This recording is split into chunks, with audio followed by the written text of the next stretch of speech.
Coucou, aujourd'hui je partage une vidéo qui est une suite à la vidéo que j'avais postée sur le rien faire, le far niente, pour particulièrement les personnes qui souffrent d'anxiété. J'avais donc partagé ce conseil d'essayer de revenir à soi,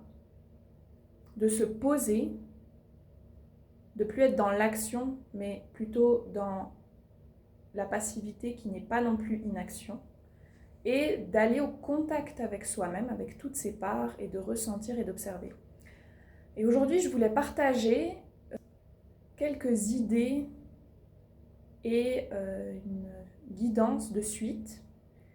parce qu'une fois qu'on fait ça, souvent, ça peut être désagréable, et il y a des choses qui peuvent surgir, qui nous donnent l'impression qu'en fait, on allait mieux avant de le faire, et qu'en fait, ah non, ça ne doit pas être pour nous, parce que je me sens moins bien après, y a ces trucs qui sont remontés, je me sens plus anxieuse, je vois des choses de moi que non, j'ai pas envie, c'est pas agréable, j'ai pas envie de faire face à ça.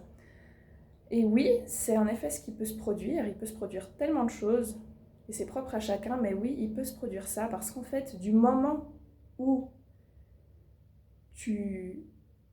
n'es plus dans l'extérieur, tourné vers l'extérieur, le faire, tourner vers les autres, mais que tu reviens à toi et que tu te poses et que tu t'arrêtes, tu laisses enfin la place pour certaines choses qui ne pouvaient pas remonter à la surface avant, qui n'avaient pas l'espace. Et maintenant, eh bien justement, il y a la possibilité que ces choses remontent. Et ça peut être des choses qui sont justement pas très reluisantes, des choses qui peuvent être désagréables, des souvenirs refoulés, des émotions qui n'avaient pas la place de sortir, mais qui là, comme tu reviens au contact, que tu es dans un cadre sécurisant, ça peut sortir, et sur le moment, ça peut être désagréable. Et en fait, en réalité,